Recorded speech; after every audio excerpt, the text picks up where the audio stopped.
say are causing all kinds of problems in Detroit. Working for you. Fox 2 News at 10 starts now. The case of Naziah Harris has gripped the entire region. A 13-year-old presumed dead, her body never found. Good evening, everybody. I'm Roop Rye. And I'm Taryn Asher. Today, Naziah would have turned 15 years old, and her cousin is trying to help everyone honor her memory.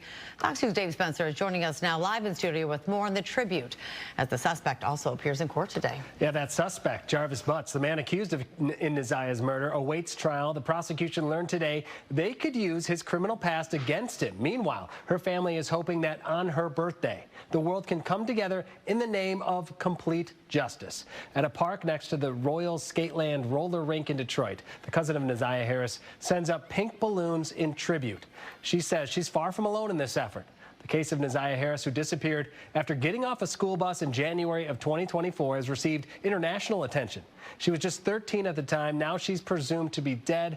And the suspect, Jarvis Butts, awaits trial for her murder. Butts was in a courtroom today as attorneys argued over his criminal past. The prosecution wanting to use evidence that would point to a track record of a defendant who preys on the children of women that he was in a relationship with. They plan to use 4 examples with victims ranging from 4 to 15 years old. At the same time, Harris's cousin hopes her pink balloon tribute will inspire others to stay with this case until the end.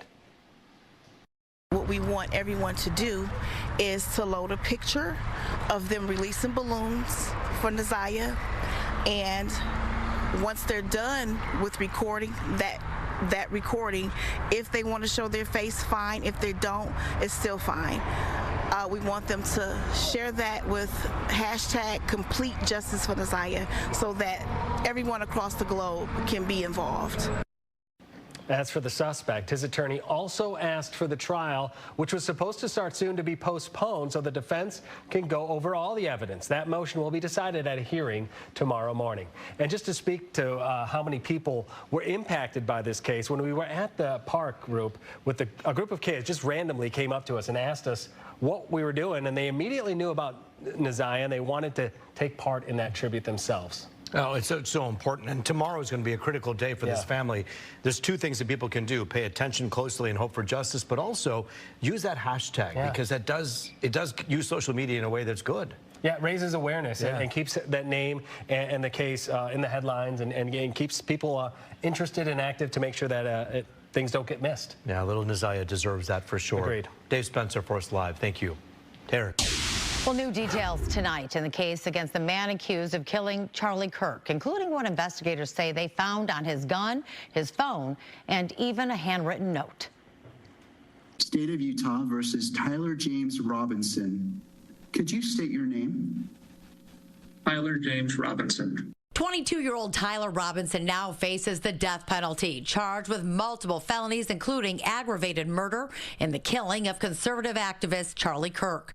Prosecutors say the case against him is overwhelming, including the rifle used in the attack, with Robinson's DNA allegedly found on the trigger and spent casings. When asked why he did it, Robinson explained there is too much evil and the guy, referring to Charlie Kirk, spreads too much hate. Investigators say they also uncovered messages between Robinson and his roommate, described as a romantic partner, apparently admitting to the crime. The roommate received a text message from Robinson which said, "Drop what you're doing, look under my keyboard." The roommate looked under the keyboard and found a note that stated, quote, "I had the opportunity to take out Charlie Kirk, and I'm going to take it." Authorities say it was Robinson's own parents who recognized him from surveillance images and helped convince him to surrender. The FBI is now digging into whether he acted alone. We're also speaking to and going to interview numerous individuals online who were part of a chat group that was involved in this heinous assassination. And Utah prosecutors say some of the charges were upgraded because children were nearby when the shooting happened, and they believe Charlie Kirk was targeted because of his political views. Well, our coverage doesn't stop here. We'll be following this story and bringing you the latest updates on air and online as the investigation and the trial moves forward. You can always find our reporting on our website, fox2detroit.com. Roop? Well, Taryn, a crew of young men in Detroit burglarizing and vandalizing their way around town. Investigators say they've struck twice, at least this month alone. Fox News' Jessica Dupnack is live on Detroit's West Side following this story for us tonight. Jess. You know, Rube, when we report on these burglaries, usually it's 2 or 3 people involved. But Detroit police say this is a crew of 8. And as you said, they've hit twice, at least this month. First, a clothing store, then a recreational center in Detroit. It was really unfortunate. This new rec center near the Jefferson-Chalmers neighborhood in Detroit, it's brand new, barely been open. And now they're dealing with all kinds of damage because of this crew. Now, I want you to take a look at some images that Detroit police released earlier today from security cameras at that rec center. Now, admittedly, they're not the best snaps because they're all covering their faces, but you can see some of their eyes and their distinguished clothing. Before we knew it was these guys, we told you about a burglary at a store called JB's on Gratiot near 8 Mile. That was on Detroit's east side earlier this month, and they totally ransacked that place. They stole $90,000 worth of merchandise, and they got in by breaking windows. Now, the same MO at that brand new community center that happened on September 8th, but this time they did not get anything out from that community center. They just caused all kinds of damage. Now, Detroit police releasing some of those images earlier today. They also say they are giving a $1,000 reward for information leading to an arrest. Now, we're going to continue to follow this story. Coming up later on The Edge at 11, we're going to dig a little bit more into the robbery, or the burglary, excuse me, at that clothing store JB's. We're talking $90,000 worth of clothing, and that business says that they've actually been hit twice alone this month. We'll talk more about that in a little bit. But for now, reporting live on Detroit's West Side, Jessica Dupnack, Fox 2 News. In terms of kind of tracking these images, anybody who's watching at home obviously has a cash reward waiting on the other side if they can help identify one of these guys. But bottom line is, perhaps someone on social media is on there and has seen these images before, seen these guys before. And speaking of social media, we'll put those pictures on our website, fox2detroit.com. Like I said, a couple of the images, you can get a good look at their eyes, and one's wearing a pretty distinct hoodie. Maybe somebody knows something. We hope they'll speak up. Jessica, we'll see you tonight on The Edge at 11. Thank you.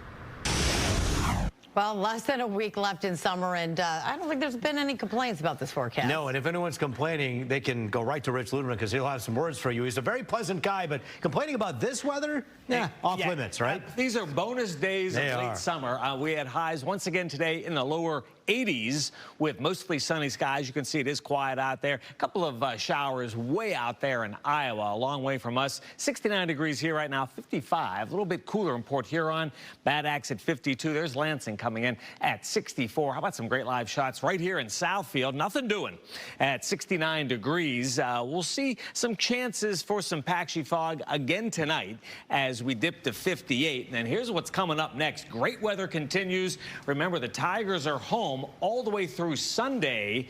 Our next best chance for some shower activity is going to be Sunday evening and Sunday night. Taryn, how about a full check of the 7-day coming up in 20?